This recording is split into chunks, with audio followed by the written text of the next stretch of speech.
The emergency alarm blared through the United Nations Space Command headquarters in Geneva, its urgent tone breaking the usual calm of a quiet Tuesday morning. Inside the communications center, Officer Tom Reed's coffee cup stopped halfway to his mouth as the emergency transmission light began flashing on his console. "Sir," he called out, his fingers flying across the holographic display. "We're receiving a Priority 1 transmission from the Stellar Coalition." General Mark Wilson strode quickly to the communications station, his weathered face showing concern. In his 30 years of service, he had never seen a Priority 1 message from the Coalition.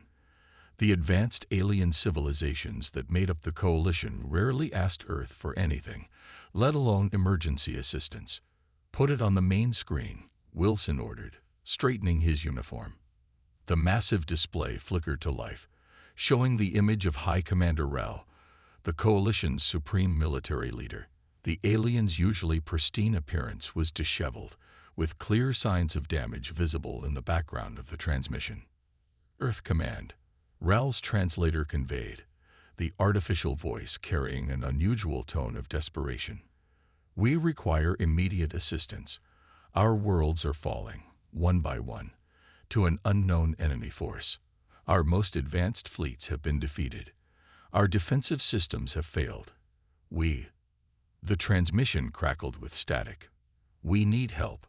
General Wilson exchanged glances with his staff. Earth, being the newest and most technologically backward member of the Coalition, usually received little more than polite dismissal from their alien allies. This request was unprecedented. "High Commander," Wilson responded carefully, "can you provide more details about the threat?" The alien leader's image flickered as another explosion rocked their location. They came from the outer regions, autonomous weapons more advanced than anything we've encountered. Our AI systems, they're being turned against us. We've lost contact with 15 worlds in the past standard week alone. The command center fell silent. The Coalition spanned hundreds of worlds, their technology centuries ahead of Earth's. The idea of something defeating them seemed impossible. "Send help," Ral pleaded. "You're our last hope." The transmission cut off abruptly. Within an hour, the UN Security Council convened an emergency session. The massive chamber buzzed with urgent discussions as military leaders and politicians debated their response. Admiral Laura Hayes, commander of Earth's Space Forces, stood at the podium. "The Coalition has always viewed our technology as primitive," she stated firmly. "Our ships still use manual controls. Our weapons are considered outdated. But perhaps," she paused, looking around the room, "that's exactly why we need to respond." "With what?" someone called out. "Our most advanced ships wouldn't stand a chance if the Coalition's fleets failed." Admiral Hayes smiled slightly. "We don't send our most advanced ships. We send the 7th Fleet." Murmurs of surprise filled the chamber. The 7th Fleet, nicknamed the Rust Buckets, was composed of older vessels that still used more traditional technology. While well-maintained, they were considered obsolete by modern standards, let alone by Coalition measures. "The 7th Fleet is commanded by James Stone," Hayes continued. "He's unconventional, but he's exactly what we need right now. His crews are trained to operate with minimal AI assistance. They can fight even with systems down. They're creative, adaptable, and most importantly, unpredictable." The Security Council erupted in heated debate. Some argued it would be suicide to send their oldest ships. Others worried about appearing weak before the Coalition. But as reports of more fallen worlds came in, the decision became clear. 24 hours later, the ships of the 7th Fleet powered up their engines. Commander Stone stood on the bridge of his flagship, the U.S. Providence, watching his crew prepare for departure. The 30-year-old carrier might look primitive compared to Coalition vessels, but Stone knew appearances could be deceiving. "All ships report ready, sir," his executive officer reported. Stone nodded, his expression determined. "Send to all ships. Operation Salvation is go. Jump when ready." He looked at the stars through the bridge viewport. "Let's show the galaxy what humanity's weakest fleet can do." One by one, the ships of the Seventh Fleet disappeared into hyperspace, heading toward what would become humanity's greatest challenge, and perhaps their finest hour. The U.S. Providence emerged from hyperspace at the edge of Coalition space, followed by the rest of the Seventh Fleet. From his command chair, Commander Stone watched as 28 ships of various sizes appeared behind his flagship. To anyone else, they might have looked like museum pieces compared to modern vessels.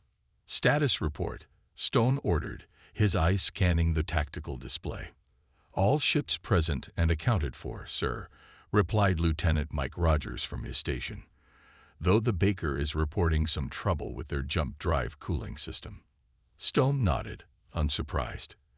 The Baker was one of their oldest destroyers, but her crew knew how to keep her running. That's what made the Seventh Fleet special. They didn't rely on computers to solve every problem. "Coalition ships approaching, sir," announced the radar officer. 3 vessels, looks like their latest model." The massive alien ships that appeared on their screens gleamed like jewels in space. Their smooth, organic designs made Earth's vessels look like building blocks in comparison.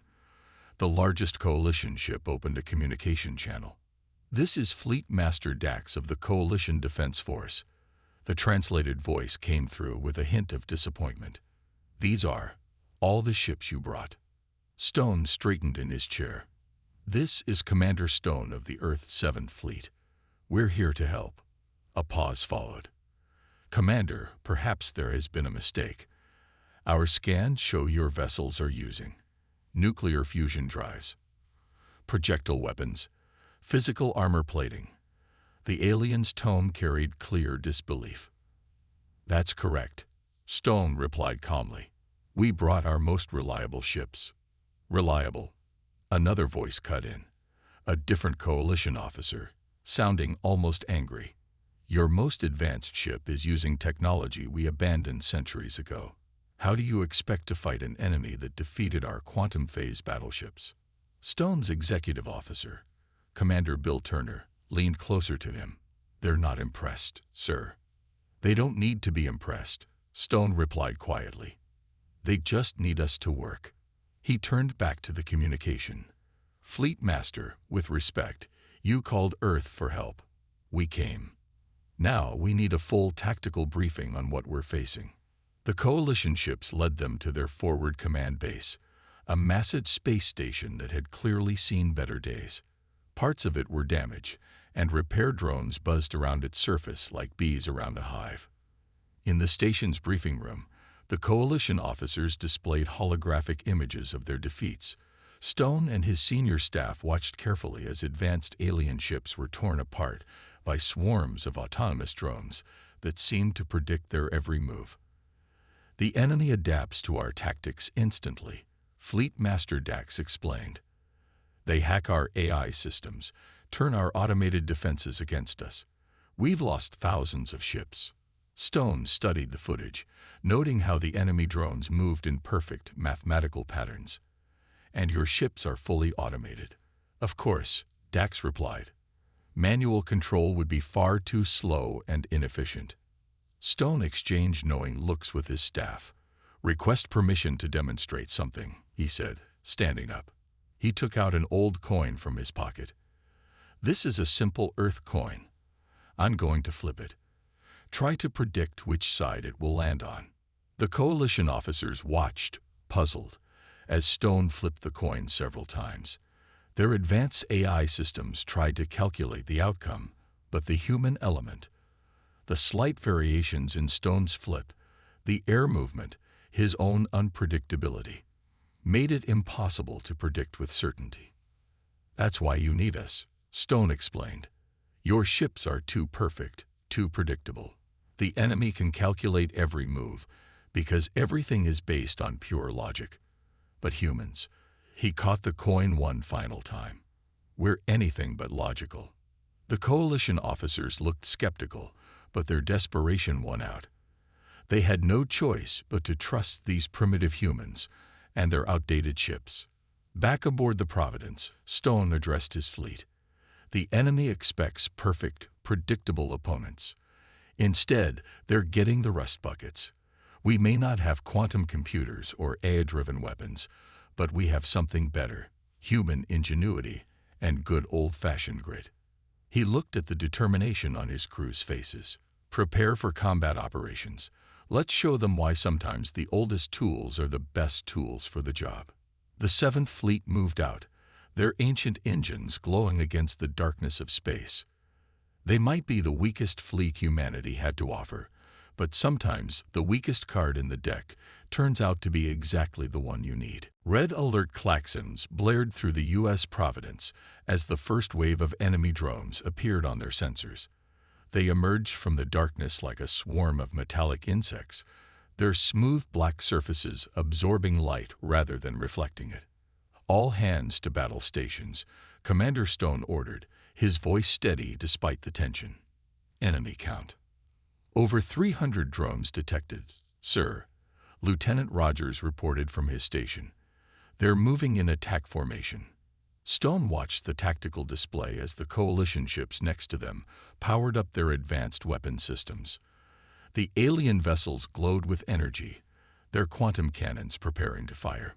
"Sir," the communications officer called out, "Fleet Master Dax is ordering us to fall back behind their defensive line." Stone shook his head. "Negative. All ships, maintain position. Let's see what we're dealing with first." The enemy drones struck with frightening speed. They flew straight at the coalition ships, seemingly ignorant of the primitive Earth vessels.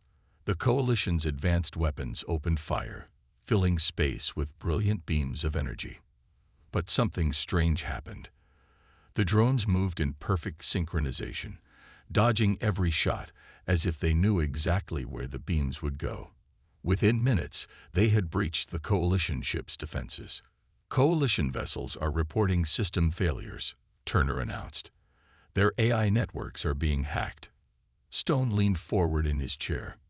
"Now we see why they needed us. All ships, prepare for combat. Manual targeting only. No automated systems." The Providence shuddered as her old engines pushed her forward. Around her, the rest of the Seventh Fleet moved into action. Their movements weren't graceful like the coalition ships. They were rough, unpredictable, human. "Enemy drones approaching our fleet," Rogers reported.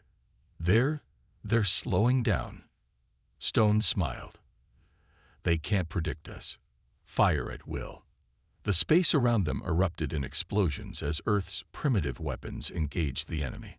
While coalition energy weapons could be calculated and dodged, there was no predicting the slight variations in each human gunner's timing, no perfect mathematical formula to avoid solid projectiles fired by human hands. "Multiple drone hits confirmed," Turner called out. "They're adapting their formation." "Wait, something's wrong." The tactical display showed the drones attempting to hack into Earth's ships, but their old systems proved surprisingly resistant. Without complex AI networks to corrupt, the drones found themselves facing an enemy they couldn't easily defeat. "Sir," Rogers shouted, "the Baker is taking heavy fire." Stone watched as the old destroyer spun through space, her engines trailing smoke. But instead of retreating, her crew did something no eye would have considered. They deliberately vented their fuel tanks, creating a cloud of particles in space. "Baker reports ready, sir," Turner said, understanding dawning on his face. "All ships, target that fuel cloud." Stone ordered. "Fire."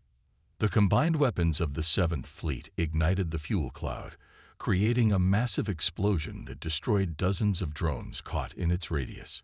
It wasn't an elegant solution, but it was effectively human. Coalition ships are regaining control of their systems, communications reported. "Fleet Master Dax is requesting to speak with you, sir." The alien commander's image appeared on screen. "Commander Stone, your tactics are unusual." "Sometimes unusual is exactly what you need," Stone replied. "The enemy relies on predicting perfect, logical responses. But humans, we're anything but perfect." As if to prove his point, one of Earth's ships executed a maneuver that made the coalition officers visibly wince, scraping against a disabled drone to use it as impromptu shield against enemy fire. It wasn't pretty, but it worked. "We've destroyed 30% of the enemy force," Turner reported. "The rest are retreating." Stone nodded grimly. "Let them run. They'll be back, and next time they'll try to adapt to our tactics. But that's the beauty of human unpredictability. Even we don't know what we'll do next." The coalition ships moved alongside the 7th Fleet, their crews watching with new respect as the primitive Earth vessels regrouped. The enemy had finally met something they couldn't predict: human ingenuity and the controlled chaos of manual combat. "All ships, begin damage assessment," Stone ordered, "and get me a full analysis of the enemy's attack patterns. They may not be able to hack our old systems, but they're learning. We need to be ready for round 2. The battle was over, but Stone knew this was just the beginning. The real test would be staying unpredictable enough to keep their advantage. Fortunately, being unpredictable was something humans did very, very well. In the makeshift war room aboard the U.S. Providence, Commander Stone stood surrounded by paper maps and handwritten notes, a sight that made the coalition officers deeply uncomfortable. They had offered their advanced holographic systems, but Stone preferred these ancient methods. "The enemy adapts to digital plans instantly," he explained, pointing to a hand-drawn diagram. "So we do it the old way."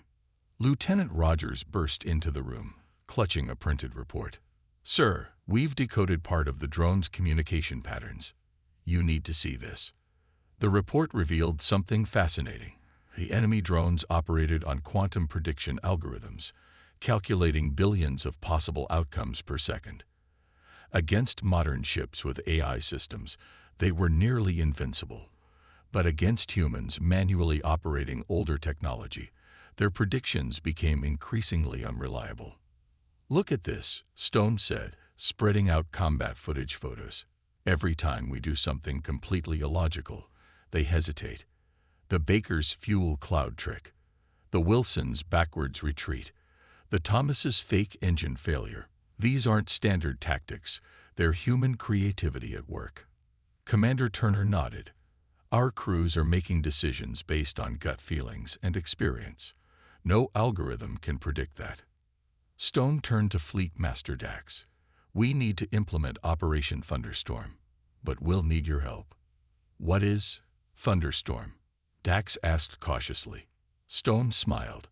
"We're going to show you why sometimes older is better."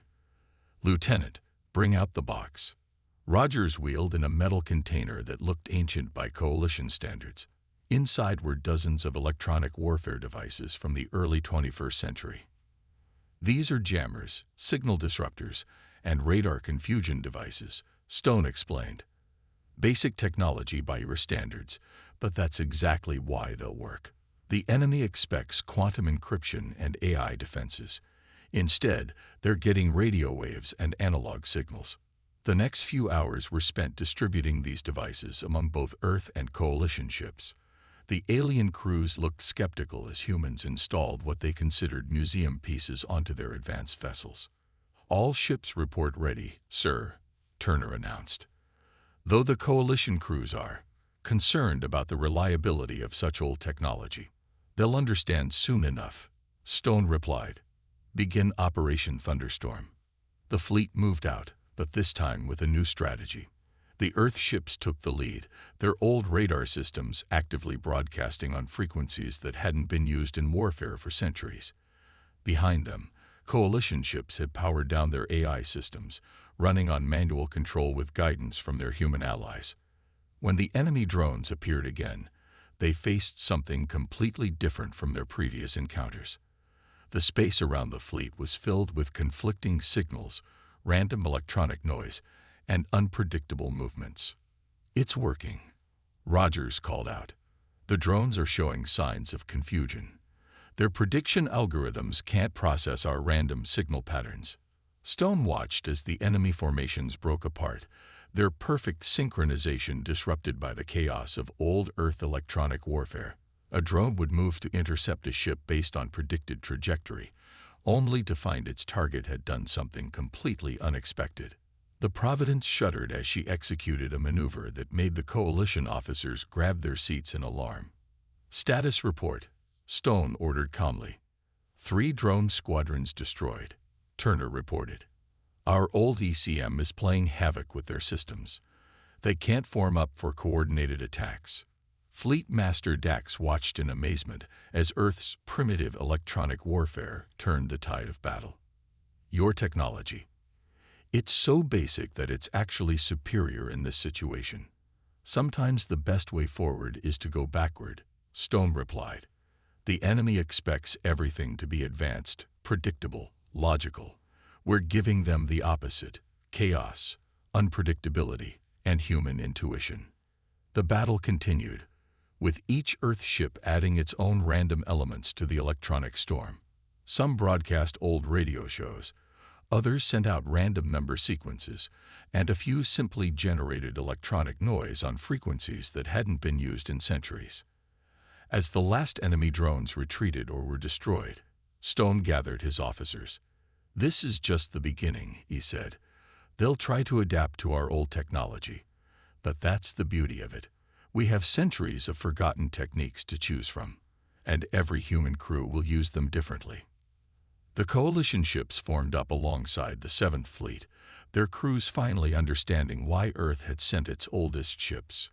Sometimes, the greatest advantage isn't having the newest technology. It's knowing how to use the old ways when they're least expected. The battle room of the U.S. Providence had changed dramatically over the past week. Hand-drawn maps now covered every wall, showing enemy drone movements tracked by human observers rather than computers. Commander Stone studied these patterns with intense focus, seeing something that the coalition's advanced AI had missed. "There it is," he said suddenly, pointing to a specific pattern. "They're not random at all." Commander Turner leaned closer. "Sir, the drones are perfect, too perfect," Stone explained. "Even their randomness follows patterns, like a computer trying to generate random numbers. It's organized chaos." Just then, the ship's alert system activated. Lieutenant Rogers rushed in. "Sir, massive drone formation detected. At least 1,000 units, heading straight for the coalition homeworld." Stone's expression hardened. "They're desperate. Our primitive tactics are working, so they're going for a direct assault." He pressed the fleet-wide communication button. "All ships, this is Commander Stone. Execute Operation Wildcard." The 7th Fleet moved into position, but this time with a crucial difference. Each ship had been modified with what Stone called chaos modules, simple mechanical devices that introduced tiny random variations into every system, from weapons to engines. "Coalition ships are in position," Turner reported, though they're still nervous about shutting down their quantum targeting systems. "Tell them to trust us," Stone replied. "Perfect aim isn't what we need right now." The enemy drones approached like a dark cloud against the stars. Their formation was flawless, a geometric pattern so precise it seemed impossible to counter. But that's exactly what Stone had been counting on. "All ships, begin random maneuver sequence," he ordered. "No patterns, no coordination. Pure human instinct." What followed looked like complete madness to the coalition observers. Earth ships moved erratically, each captain following their own unpredictable course. Some ships fired before they had clear shots, others waited longer than seemed logical. The Baker spun in a spiral while firing. The Wilson charged straight at the enemy, then reversed without warning, and the Thomas zigzagged like a drunk sailor. "Sir," Rogers called out. "The drones, they're trying to predict our movements, but they keep targeting where we should be, not where we are." Stone nodded grimly. "Because we're not where any logical combat algorithm would put us. We're where human instinct takes us." The Providence shuddered as a drone attack passed just meters from their hull. Stone hadn't moved the ship to avoid it. He'd moved because he had a gut feeling, something no computer could replicate. Coalition ships report their manual targeting is working better than their AI systems ever did, Turner announced, surprise evident in his voice. "Of course it is," Stone replied. "Their gunners are learning to trust their instincts instead of computers." The battle reached its peak as the drone swarm tried to adapt to the chaos. But every time they adjusted their algorithms, the human crews would do something completely unexpected. A coalition gunner would sneeze and fire early. An Earth captain would make a wrong turn and accidentally find a perfect attack position. Enemy drones are breaking formation, Rogers shouted. Their coordination is failing. Stone watched as the perfect geometric patterns of the drone swarm began to fall apart. Without predictable targets, their advanced algorithms became their weakness rather than their strength. All ships pressed the advantage, Stone ordered. Show them what organized chaos really looks like. The combined fleet surged forward, each ship fighting in its own unique way. Coalition crews, inspired by their human allies, began introducing their own random elements into the battle. The result was devastating for the enemy drones, which couldn't adapt to so many different types of unpredictability at once. As the last drone squadrons retreated, Fleet Master Dax contacted the Providence. Commander Stone, your tactics, they defy all logical combat doctrine. That's exactly why they work, Stone replied. The enemy bases everything on logic and patterns. But humans, we're perfectly imperfect. Looking at the battlefield, strewn with destroyed drone parts, Stone knew they had found the key to victory. The enemy's greatest strength, their perfect, predictable nature, had become their greatest weakness when faced with human unpredictability. All ships begin recovery operations, he ordered, and maintain random movement patterns. The real battle is coming, and we need to stay unpredictable. The fleet moved to secure their victory, each ship following its own random course. They had proven that sometimes the best way to fight perfect logic was with perfect chaos, and nobody did chaos better than humans. Long-range scanners aboard the U.S. Providence had finally located the Drone Command Center, a massive structure floating in deep space, surrounded by the largest concentration of enemy forces they had ever seen. Commander Stone stood before the assembled captains of the 7th Fleet and their coalition allies in the Providence's briefing room. The atmosphere was heavy with the knowledge that this would be their decisive battle. We've lost 4 ships getting this far, Stone said, pointing to the hand-drawn battle plan. The Baker, the Wilson, the Thomas, and the Grant. Their sacrifice showed us the way. He paused, letting his words sink in. The enemy thinks they know how we'll attack. Let's prove them wrong one last time. The plan was considered insane by coalition standards. The Earth ships would carry old-style nuclear weapons, considered primitive and barbaric by the coalition, but impossible for the drones to predict due to their chaotic radiation patterns. Sir, Commander Turner approached Stone after the briefing. The coalition officers are concerned about our use of nuclear weapons. They're concerned about everything we do, Stone replied with a grim smile. That's why we're winning. The Providence shuddered as final preparations were made. Engineers worked to manually override safety systems, another concept that horrified their alien allies but would prove crucial to their success. All ships report ready, Rogers announced, though engineering says we're probably not going to explode. Stone nodded.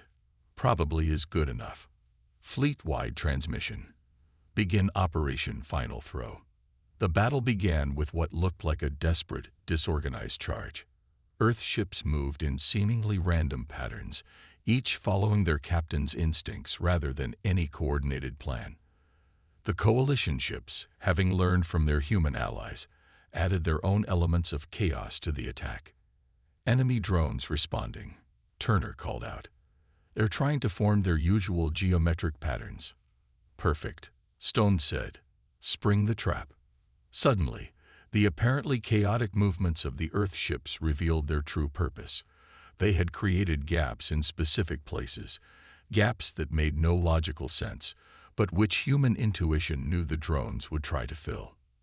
Now, Stone ordered. The Providence and 3 other ships manually detonated their external fuel tanks, creating a massive cloud of debris and radiation that confused the drone's sensors. Through this chaos, smaller Earth ships launched their nuclear weapons, not at the drones, but at seemingly empty space. Detonation in 3, 2, 1. The nuclear explosions created massive electromagnetic pulses, their radiation patterns completely random and unpredictable. The drone's quantum prediction algorithms failed catastrophically as they tried to process the chaos. Direct hit on their outer defenses. Rogers shouted over the noise of the Providence's straining engines. The command center's shields are fluctuating. The ship rocked violently as enemy fire found its mark. Warning lights flashed across every console, but the crew ignored them, focusing instead on their individual tasks with human determination. Main power failing, Turner reported. Switching to backup systems. Manual control only, Stone ordered, just like we practiced. The Providence pushed forward, her old engines glowing dangerously hot. Around her, the remaining ships of the 7th Fleet followed, each creating their own unique pattern of chaos and destruction. "Sir," Rogers called out, "the command center. Its predictive systems are overloading. They can't handle the random radiation patterns." Stone gripped his chair as the ship executed a maneuver that violated several laws of safe space combat. "All ships, final attack run. Remember, no patterns, no logic, just human instinct." The Coalition ships watched in amazement as the primitive Earth vessels drove straight toward the massive command center, each ship moving in ways that defied conventional combat doctrine. They fired their weapons with seemingly random timing, created unpredictable explosion patterns, and deliberately introduced chaos into every action. The enemy command center's defenses, designed to counter logical attacks, failed completely against this storm of human unpredictability. Its perfect geometric patterns broke down, its quantum predictions became useless, and its drone controllers lost their coordination. "One final push," Stone said, his voice steady despite the Providence falling apart around him. "Show them why humanity never learned to fight fair." The bridge crew looked at their commander, understanding in their eyes. Sometimes, the most powerful weapon wasn't the most advanced technology. It was the human ability to embrace chaos and turn it into victory. 3,000 drones at least, Lieutenant Rogers reported, his voice tense. "And that command station, it's bigger than anything we've encountered." The bridge of the U.S. Providence was eerily quiet as the last explosions faded into the void of space. Through the cracked main viewport, Commander Stone and his crew watched the remains of the drone command center drift apart, its once perfect geometric form now just another field of space debris. "Status report," Stone ordered, his voice hoarse from shouting commands during the battle. Lieutenant Rogers worked at his damaged console, which now sparked occasionally. "Enemy drone activity, 0. They're all shutting down, sir. The command center's destruction must have severed their control links." Commander Turner limped to Stone's side, nursing a cut on his forehead. "Final fleet status. We've lost 6 more ships. The Coalition reports moderate losses. But sir," he managed to smile, "we did it."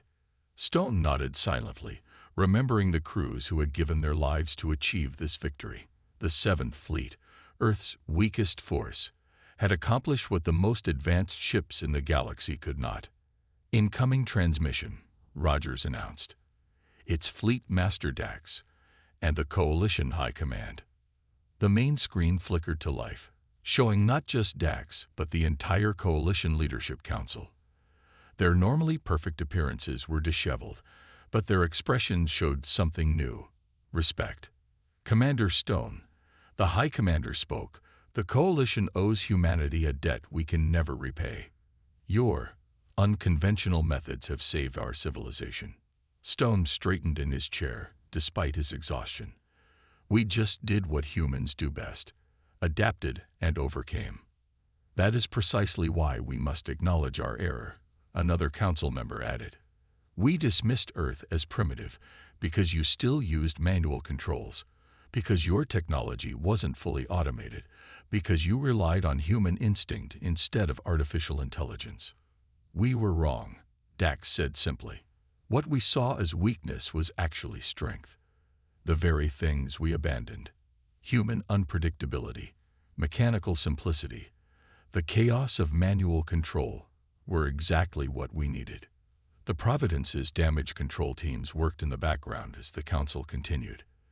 They didn't use repair bots or automated systems, just humans with tools and determination, fixing things the old-fashioned way. The Coalition hereby extends a formal request, the High Commander announced. We wish to establish a permanent Earth military presence in Coalition space, not with your most advanced ships, but with more vessels like your 7th Fleet. And more importantly, we'd request human instructors to teach our crews the art of unconventional warfare. Stone looked around his bridge, at the paper charts still pinned to walls, at the manually operated stations, at his crew who had achieved victory through skill and instinct rather than automated perfection. We would be honored, he replied. Weeks later, the surviving ships of the 7th Fleet approached Earth. Their hulls were scared, their systems were held together with makeshift repairs, but they had done what no one thought possible. As they entered orbit, they received a surprise transmission. Ships from every Coalition species had arrived to escort them home. Not their advanced vessels, but older models pulled from storage and retrofitted with manual controls. Look at that, Turner said, pointing to the fleet of Coalition ships attempting to fly in deliberately imperfect formations. They're trying to be unpredictable. Stone smiled. They're learning. Sometimes the best way forward is to take a step back. The next day, in a ceremony at UN Space Command Headquarters, the 7th Fleet's accomplishment was officially recorded in history. But more importantly, a new doctrine was established. The importance of maintaining both advanced and primitive capabilities, of never becoming so reliant on perfection that you forget the value of human chaos. As Stone stood at the podium, he saw Coalition officers sitting among the Earth delegates, many of them now wearing outdated mechanical watches instead of their usual quantum timepieces. The enemy failed, he told the assembled crowd, not because we were stronger or more advanced, but because we remembered something they had forgotten. That imperfection can be strength, that chaos can defeat order, and that the human element, no matter how primitive it may seem, should never be underestimated. The 7th Fleet would no longer be called the Rust Buckets. They had earned a new nickname among the Coalition species, the Chaos Bringers. And in the years that followed, every Coalition battle fleet would include at least one old, manually operated ship with a human crew, a permanent reminder that sometimes the oldest solutions are the best ones, and that humanity's greatest strength lies not in perfection, but in their perfect imperfection.